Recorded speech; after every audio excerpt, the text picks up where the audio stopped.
ঈদের দিন ভুলেও এই 12টা সুন্নাত কেউ মিস করবেন না। ঈদ অর্থ আনন্দ, ঈদ অর্থ খুশি। ঈদ এটা বছর ঘুরে আবার আমাদের মাঝে আসে, বছরের ভিতরে মাত্র 2টা ঈদ আসে। এই ঈদ কেন বলা হয়? কারণ আদা ইয়াউদ অর্থাৎ হলো ফিরে আসা, প্রত্যাবর্তন করা, এখান থেকেই ঈদ এসেছে। কারণ বছর ঘুরে যেহেতু ঈদ আসে, এজন্যই এটাকে ঈদ বলা হয়। ইসলামে প্রত্যেকটা উৎসব পালনের কিছু দিক নির্দেশনা রয়েছে। আসুন আমরা আজকে এই ঈদগাহে যাওয়ার আগে আমরা যদি এই দিক নির্দেশনাগুলো আগেই জানতে পারি, তাহলে আমাদের জন্য ঈদগাহে যাওয়ার রাস্তাটা সহজ হয়ে যাবে এবং ঈদের দিনের সুন্নাহগুলো আমাদের পালন করা সহজ হয়ে যাবে ইনশাআল্লাহ। শুরুতেই আপনারা এই ঈদের দিন বেশি বেশি তাকবীর পাঠ করবেন। আল্লাহু আকবার, আল্লাহু আকবার, লা ইলাহা ইল্লাল্লাহু, আল্লাহু আকবার, আল্লাহু আকবার, ওয়ালিল্লাহিল হামদ। এই তাকবীরটা আপনারা বেশি বেশি পাঠ করবেন। 2 নম্বরে যে সুন্নাহটা আপনারা পালন করবেন সেই সুন্নাহ হলো যে এই ঈদের দিন সর্বপ্রথম আমরা ফজরের নামাজটা জামাতের সাথে আদায় করবেন। কারণ বেনামাজির জন্য কিন্তু এই কুরবানি না।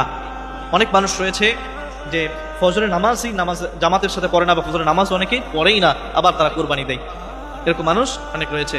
তো যারা কুরবানি দিচ্ছেন তারা অবশ্যই নামাজ আদায় করবেন, ফজরের নামাজ অবশ্যই জামাতের সাথে আদায় করবেন। যারা কুরবানি দিচ্ছেন তারা না, প্রত্যেকটা মানুষই এই ফজরের নামাজ আপনারা জামাতে আদায় করবেন। এরপরে আপনারা 3 নম্বরে আপনারা মিসওয়াক করবেন এবং গোসল করবেন উত্তম রূপে। আপনারা গোসল করবেন। আব্দুল্লাহ ইবনে ওমর রাদিয়াল্লাহু তাআলা আনহু থেকে হাদিসটা পাওয়া যায়, রাসূলুল্লাহ সাল্লাল্লাহু আলাইহি ওয়াসাল্লাম তিনি যখন ঈদগাহে যাইতেন, যাওয়ার আগে তিনি গোসল করে যেতেন এবং তারপর থেকে সাহাবা কেরামরাও ঈদগাহে যাওয়ার আগে গোসল করে যেতেন। এটাও রাসূলুল্লাহ সাল্লাল্লাহু আলাইহি ওয়াসাল্লামের সুন্নাহ ছিল। এজন্য গোসল করবেন 3 নম্বরে, এবং গোসল করার আগে আপনারা অবশ্যই মিসওয়াক করবেন। সব রাসূলুল্লাহ সাল্লাল্লাহু আলাইহি ওয়াসাল্লামের সুন্নাহ ছিল এবং সমস্ত নবী রাসূলদের এটা সুন্নাহ ছিল যে মিসওয়াক করা।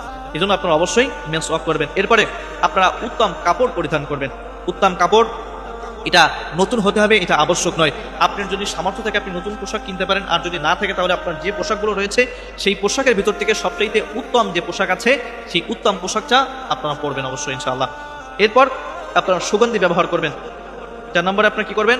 সুগন্ধি ব্যবহার করবেন। সুগন্ধি ব্যবহার করে আপনারা ঈদগাহের দিকে রওনা হবেন।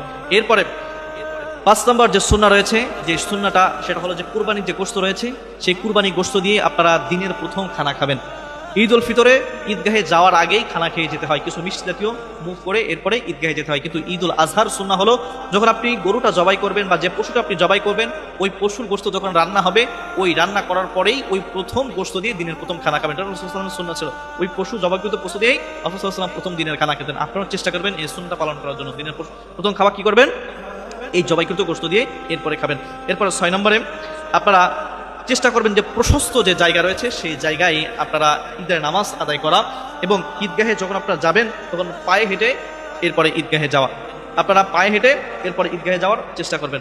এরপরে 7 নম্বর আপনারা এক রাস্তা দিয়ে যাবেন, আর যদি সম্ভব হয় অন্য রাস্তা দিয়ে আপনারা ফিরে আসবেন। এটা রাসূলুল্লাহ সাল্লাল্লাহু আলাইহি ওয়াসাল্লামের আরও একটা সুন্নাহ রয়েছে। কারণ আপনি যখন এক রাস্তা দিয়ে যাবেন সেখানে কিছু মানুষের সাথে, সেই মহল্লার মানুষের সাথে আপনার সাক্ষাৎ হবে, দেখা হবে, কথা হবে, মত বিনিময় হবে, শুভেচ্ছা বিনিময় হবে।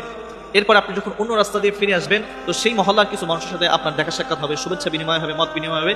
এটাও আপনার একটা ভালো লাগার কাজ করবে ঈদের দিন। রাসূলুল্লাহ সাল্লাল্লাহু আলাইহি ওয়াসাল্লামের একটা সুন্নাহ ছিল। এরপরে 8 নম্বর, আপনার যদি সামর্থ্য থাকে বা সম্ভব হয় বা যদি সেরকম পরিবেশ থাকে, তাহলে মা এবং বোনদেরকে, আপনাদের শিশু রয়েছে তাদেরকেও ঈদগাহে নিয়ে আসা।